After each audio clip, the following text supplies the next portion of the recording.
How's it going, guys? And welcome to this special edition of TheBlueShifting, where today I'm going to look at something that came out that I'm really excited about. Now, you've probably heard of Pottermore before. You'll see on the screen here. It's changed a lot since it first came out.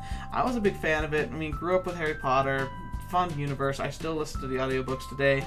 I look forward to reading the books with my sons in the future. Now, some of you probably remember, but the best part of Pottermore was honestly the sorting situation. Like, picking your wand was pretty cool too, but the sorting ceremony had like a really cool personality quiz that didn't have the stereotypical, like, if you take a normal like sorting quiz online, you're most likely going to be getting questions like, which is your greatest attribute? Are you clever? Are you brave? Are you intelligent? Or are you kind? You know, and it's like, oh look, it was like Slytherin, Gryffindor, Ravenclaw, Hufflepuff. Like, you can tell just by looking at the choices. Usually there's only 4, or there's 6 if they're branching out, you know. But this one was different back in the day, and I loved every second of it. So let's give it a shot. I want to see where I'm going to get sorted, and we're going to see what kind of wand I'm going to get. Because, you know, Harry Potter's awesome, and with that new movie coming out, I mean, it's kind of a thing now. So, let's get started. Alright guys, so far, it looks like the questions might be the same. I remember this one was on the old one, but the style is definitely very pretty, so I love it so far. So, dawn or dusk so far. I record everything at night. It's the only time I have really to myself. You know, mostly I'm just focused on working with like the little boys and everything like that. And I also am just awake at night. I hate the morning, so definitely a dusk person. If you were attending Hogwarts, which pet would you choose to take with you? Well, this one's pretty obvious. I mean, I like cats. Lots of cats. Wow, there's lots of cat choices. To see, like, that's the thing. It's like, I would want an owl. I mean, granted, you can't cuddle with an owl very well. And there's some toads, apparently. Dragon toad, that sounds kind of cool. Harlequin toad. Three-toed toad. Three-toed. Say that 3 times fast. Three-toed teacher. Three-toed tree-toad. Three-toed teacher. Three-toed teacher. Ha! Got it! Alright, tongue is now going to be crying. But no, seriously, if you're going to live in that world, why not have something that's useful? I mean, owls are awesome, and like, they also can actually do stuff. And screech owls look pretty sweet as well. So I'm going to go screech owl. A troll has gone berserk in Headmaster's study at Hogwarts. How could it fit in there? Dumbledore's office is very small. It is about to smash, crush, and tear several irreplaceable items and treasures. In which order would you rescue these objects from the Trolls Club if you could? Okay, so first I'm going to read it and we're going to see what they all are, and then I'll worry about the order. So, a neatly perfected cure for dragonpox. Okay, I'm sure that's like, I don't know, polio or something. Why can't I think of modern epidemics? Oh, come on. Don't fail on me now, brain.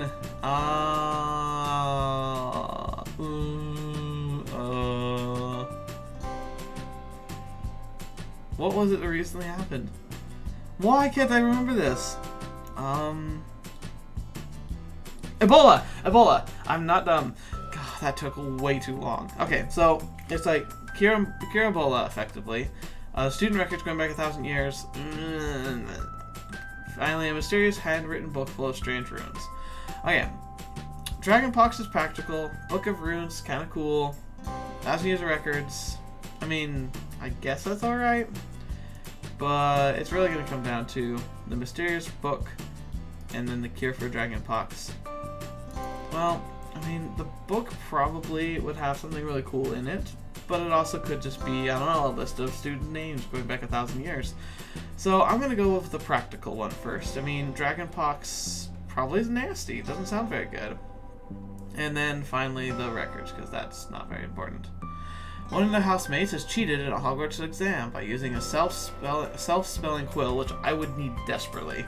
Now he has come top of the class in charms, beating you into second place. Professor Flitwick is suspicious of what happened. He draws you to one side after his lesson and asks you whether or not your classmate used a forbidden quill. What do you do? Kinda tough. You don't want to be the snitch, but, I mean, if they do it once, they're gonna go with it. And here's my thing. there's like an alarming amount of people who cheat on doctor exams, like not just entrance exams like the medical school, but like graduation exams of medical terms and terminologies and systems and practices that medical professionals are supposed to master before they get their degree. And apparently there is an enormous amount of cheating and a lot of people who will get through the test in a very wrong way, and that's shocking to me. I mean, it's one thing to cheat on a high school math test. I mean, I've never done it, but it's like the impact of getting a high school diploma is kind of like you're forced to anyway. But if you're getting something like a medical practice, you need to be able to say, I know what I'm doing. And I imagine with magic, you want to make sure you know what you're doing too. It'd be better for somebody to have to retake a class and learn how to do things properly than to let them loose and let a mistake happen to send someone to St. Mungo. So, I think...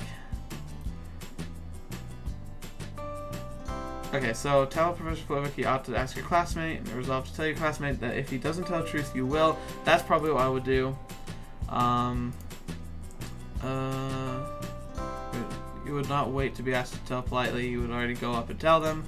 Or you tell Professor the truth. The customer's prepared to win by cheating. He deserves to be found out. Any points he lanes will be gained by you for coming first in this place. I would want to give the person a chance to come forward themselves. But, like, be like, okay, I'm gonna tell him. So, yep. 4 boxes are placed before you. Which would you try to open? The small tortoise shell box embellished with gold, inside which some small creatures seem to be squeaking. Nope, I don't need mice, thank you.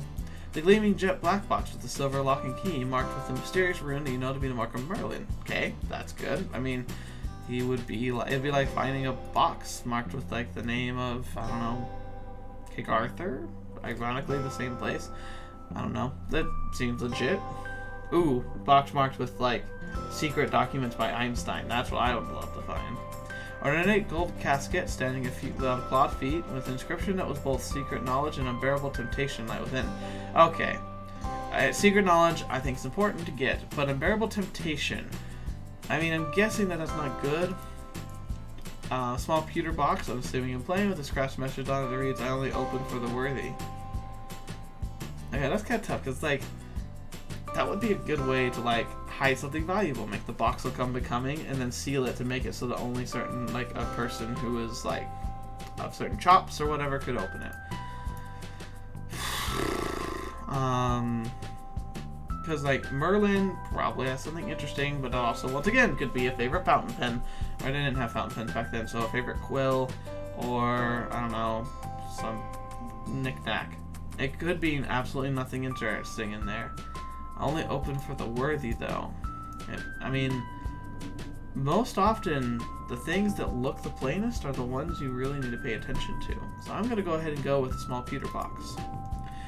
What are you most looking forward to learning at Hogwarts? Apparition and disapparition, being able to materialize and demoralize at will. Heck yes, that would be amazing. That's one of my dreams. I wish I could, like, teleport. Transfiguration, turning one object to another. Handy. Flying on a broomstick. Also awesome. Just saying. Flying would be awesome. Hexes and jinxes. I mean, it's a bit aggressive, but, I mean, it's nice to know in case you want to. All about magical creatures, how to befriend and care for them. Meh. I mean, they're cool, but Secrets about the castle. That would be legit, honestly. Man, just living in Hogwarts, even if I couldn't use magic, would totally be worth it just to wander around. Every area of magic I can. Okay, see, that's kind of a trump card. Because it's like, I would eat it all up. I would be just like, all you could eat buffet. Like, the most forward I would probably look would be apparating and disapparating, because it would be really handy, especially because I could just go and visit places back. So say I could take a flight to Europe, and then I could just disapparate back, and then I could just go back and forth in between. No, like, charging, no money, no nothing. Just being able to travel back and forth with places you've been. That's the only, like, inhibitor, I think, is I think you have to have been there. But, honestly, I think I would be excited to be in every single class. Even, honestly, History of Magic. I mean, the teacher was horrible, but, I mean, there's got to be some fun stuff in there, too. So, everything. I can't just choose one. Given the choice, would you rather invent a potion that would guarantee you love, glory, wisdom, power? Okay, this seems more like the breakdown of like the power. Oh, that's probably Slytherin. Wisdom. Oh, that's probably Ravenclaw. Glory. That's Gryffindor. And love. Huffily puffily boo. Now, love's interesting because I don't know. I don't know if I want a guarantee on it. Part of the adventure of love, as frustrating as it can be for those who still are looking for love, is like finding it. Like that's part of what makes it so cool and the journey. And so having that guarantee and taking away that risk, nah, it wouldn't make fun. Glory, I mean, it'd be cool to get stuff done, but I mean, do you need glory to be happy? Nah. Wisdom, now that's actually useful. And then power, that's kind of tempting in a way because it's really nice to have influence. Not gonna lie, I mean, anybody who does YouTube honestly desires to be able to influence and be influenced by people. Like, I love the idea of building up a community of story lovers, being able to share and being able to, like, give you guys a bit of what I'm enjoying, and in return, you know, hopefully getting your feedback. In an effective way, that power seeking. I mean, you don't do something like this and work hard to publish on a forum unless you intend to have an audience and that audience to, like, interact with you. And there's a power with that, a social power.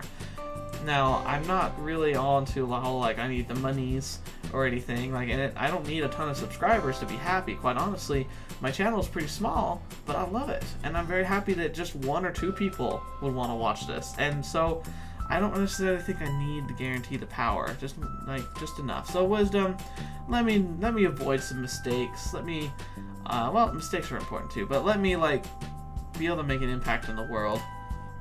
Left or right? Well, that doesn't seem to be important. I'm gonna go left. Hey, Ravenclaw! That's exactly what I had last time. Yes! That's my favorite one, too. Oh, yeah! Ravenclaw. Ah, their tower's the best, too. Like, getting into the door. I love the idea of, like, oh, we're just gonna give you a riddle. Can't solve the riddle? Sucks to be you. Now, not the best security, but it works. Now, let's see. I don't need to share it. I'll be sharing it plenty, but I'll get right back to the main page and we'll go back into the wand system, which also should be based on a quiz of some kind. Alright, and here we are with the wand selection. Now, this is also going to be a quiz that, if it's like the last quiz back when I first took these, probably like 2 years ago, it'll probably have the same questions. It'll be a lot shorter, but the questions might, in some ways, are a little more intriguing because it has more situational questions, if I remember correctly. So, to ensure that we find the perfect wand for you, it's very important that you answer the following questions honestly. First of all, would you describe yourself as average height, short, or tall? That kind of depends. I'm on the tallish side though, because I'm 6'1". Pretty much, I say anyone that's 6 or higher would be considered tall. I'm not like gargantuan, but tall enough. I'm also taller than all my family members, so. And your eyes, dark brown and black, brown, hazel, blue, blue-gray. That's actually cool. My sons have blue-gray eyes. They're beautiful. Like, I'm jealous. Blue-green, green, gray, and other.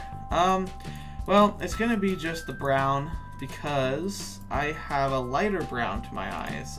They're almost, I don't know, amber in color. I really like my eyes. They're very, very unique. Not very many people have them that shade that I've met.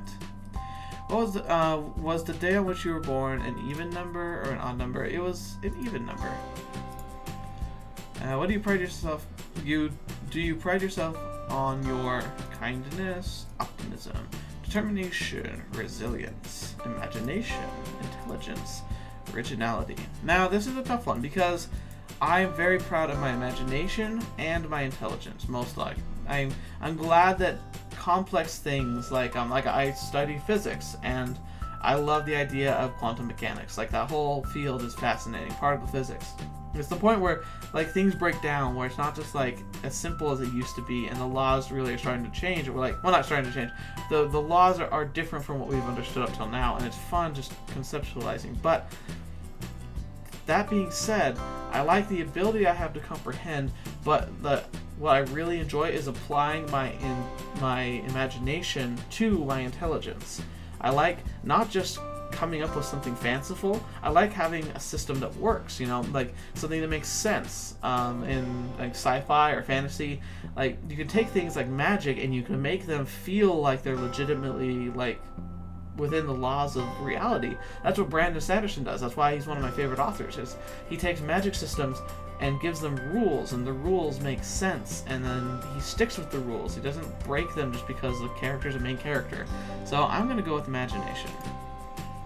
Traveling alone down a deserted road, you reach a crossroads. Do you continue? Left towards the sea, ahead towards the forest, right towards the castle. So I'm traveling and just kind of like out to enjoy myself. Honestly, I'd probably, like, the castle would be kind of cool. You know, I like seeing historical stuff, but I love forests. So I'd probably go there and just go walk around for a while.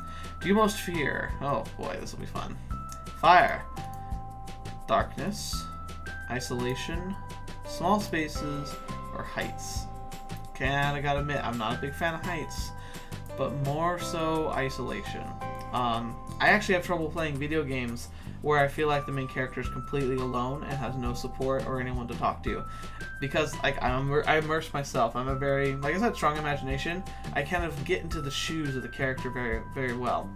And so when I play games like Metroid, or even like there's a few levels of like Halo, like in the original Halo when you don't have Cortana and you have to go through the library, worst level in the entire game for me, because I hate the feeling of being alone, or at least not having any allies.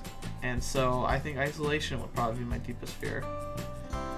In a chest of magical artifacts, which would you choose? Ornate mirror. Okay. Dusty bottle. Why would you pick that one? Golden key. Not useful unless you know where it goes. Silver dagger. Suppose it's okay. Bound scroll. Might have something interesting on it. Glittering jewel. And a black glove. So apparently they're all magical artifacts. Ooh, interesting question though. So like they have a magic ability of some kind. So ornate mirror, maybe it shows you something about yourself. Dusty bottle, maybe it preserves something inside of it. Or it could be like endless air. That's always a fun thing. Air in a jar from D&D. Golden key, maybe it's a skeleton key. Could be useful. Silver dagger, probably nothing on like nothing but offensive stuff. Bound scroll, I mean useful, but also could just have a spell on it.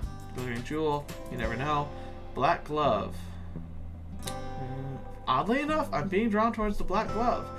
My second pick would probably be the scroll, but I don't know.